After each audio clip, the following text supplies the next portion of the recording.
Okay, so picture this. You're near the Djibouti parliament, right in the heart of things, and you see this prominent statue. The figure is Roble Afdeb, Hmm. but there's this whole surprising kind of untold history around him. What's the real story there? What's behind the monument? That's what we're digging into today. Yeah, absolutely. We're looking at material from Ayrotv.com, which really shines a light on what they call the untold legend of Roble Afdeb. Okay. So our mission here isn't just, looking at a statue of a national hero. It's about getting deeper into who he really was, what he stood for. We might uncover a less-known piece of Somali heritage. Okay, let's get straight to it then. Who was Roble Afdeb? Roble Afdeb was a pretty renowned Somali warrior and a poet, too, from Northwestern Somalia. Okay. Specifically, he was from the Jibril Yunis subclan. That's part of the Maka Hill Samarun, which itself is a branch of the Gadabursi clan. They're also known as the Samarun clan. Gotcha. And when was he around? He lived towards the end of the 19th century, so late 1800s. And what made him famous back then? Was it like fighting colonial powers Yeah. or something else? Well, that's what's quite interesting. His fame didn't really come from anti-colonial struggles or religious leadership. Huh. No, it mostly stemmed from clan warfare, particularly conflicts with the neighboring Issa clan. That and his poetry, which was apparently very powerful. The Issa clan. Hmm. Okay, maybe we should understand that relationship a bit more. Who were they in relation to Roble Afdeb's people? Right. So the Issa are another major Somali tribe in that area. And it's worth noting they actually share some ancestry with the Gadabursi. Oh, really? Yeah, both clans trace back to the Deer family line, specifically the Madobi Deer section. These are like broad ancestral groups in Somali lineage. Okay. But despite those shared roots and some cultural similarities, the Gadabursi and the Issa, Mm-hmm. well, they had a history of pretty frequent conflict, lots of battles. Wow. And Roble Afdeb became sort of legendary partly because he led raids and campaigns against Issa settlements. So a major figure in these interclan conflicts, and his name, Afdeb, Yeah. the source mentioned meant something specific. Yes, exactly. According to Somali scholars, Afdeb translates literally to something like shooting an arrow to the mouth. Wow. Yeah. It's seen as symbolic, representing both his sharp tongue, his powerful poetry and wit, and his skill as a warrior. Like his words and actions were both sharp, like arrows. That paints a really vivid image. And his poetry, you said it reflected these clan rivalries. Absolutely. I mean, his poems from that time, they're deeply rooted in that context of clan conflict, and apparently they're still remembered today. Okay. Our source even gives us a summary of one of his famous poems. Right. Let's get into that. The summary we have talks about intense hostility toward the Issa, glorifying defeating them, even mocking their honor. Mm-hmm. Phrases like, let me see, Chizawa Sharaf John Uwa Shariro Orgi, which apparently means the Issa are base or without honor, and celebrating killing and desecration. It sounds, well, pretty harsh.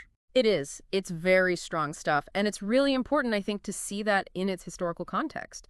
This was a time of frequent, often brutal, clan-based warfare. Yeah. That kind of language, however jarring to us now, was part of the reality, the dynamic of that era. It shows the depth of the animosity back then. It definitely gives you a sense of that. Okay, so circling back to the statue we started with, near the parliament in Djibouti, it's a national symbol, but the source we looked at suggests there's a kind of forgotten legacy tied to it. Yeah, this is where it gets really interesting and maybe a bit sensitive.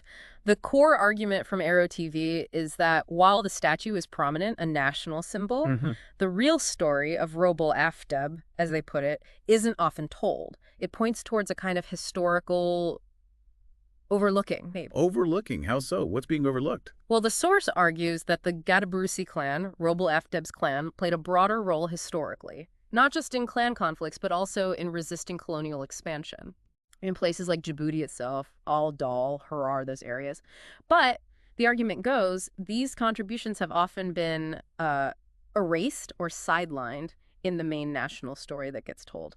So the statue might represent heroism, but it's missing some crucial context. Precisely. That's the contention. The statue embodies heroism, sure, the spirit of resistance maybe, but Roble Afdeb's specific identity, him being a Gadabursi warrior, the context of his fame being rooted in these clan conflicts that often gets glossed over, the source suggests his story has been sort of repackaged, turned into a more neutral, generic national symbol. Kind of masking the specific details of his legacy, including those clan dynamics that were so central to his life. Exactly. And this repackaging, according to Ayrotv, it hides those clan-based conflicts and the specific historical truths that actually made him such a notable figure in the first place. Okay, so what are the potential consequences of presenting history like that today? Why does this matter now? That's a really important question, right?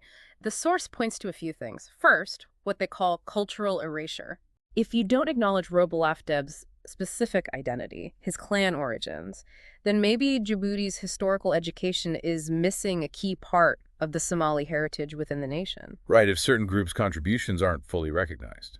Exactly. Which leads to the second point, potentially a lack of representation. Descendants of the Gadabursi today might feel, underrepresented in how the nation remembers its past, even though their ancestors played a significant role. So maybe an imbalance in who gets remembered and celebrated in the national story. Could be. And thirdly, the source argues this leads to a sanitized history. The monument becomes just a generic symbol of strength or heroism, but it loses the rich, complex, sometimes difficult history of clan identity and resistance that it actually represents. It's like smoothing out the rough edges of a story to make it simpler, but you lose the depth, the real truth in the process. That's a good way to put it, yeah. And that brings us to what Ayrotv is actually calling for. What do they want to see happen? Well, primarily they're asking for more historical accuracy. In national monuments, yes, but also in education. They want Roble Afdeb's true identity as a Gadabursi warrior to be explicitly recognized. And they're pushing for more inclusive storytelling generally, making sure the histories of all Somali voices and clans in Djibouti are part of the narrative.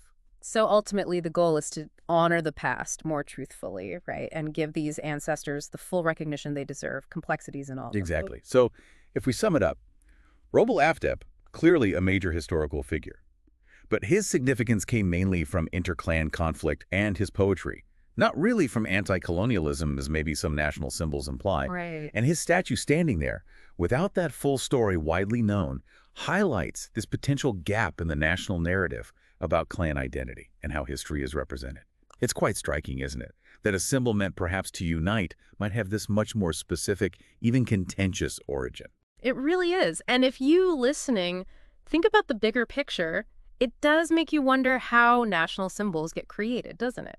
Whose stories get centered and whose might get pushed to the margins. Yeah. You start thinking, what other monuments that seem straightforward actually have these really complex, maybe uncomfortable, untold stories behind them? It definitely makes you pause and think. And maybe, could understanding figures like Roble Afdeb more fully, including those messy clan dynamics, actually lead to a richer, maybe more nuanced understanding of Djibouti's history and identity today? That's the provocative thought, isn't it? It certainly gives us something to chew on. Yeah. And maybe encourage a deeper look into Somali history, beyond just the official accounts, into those oral traditions and sideline narratives as well.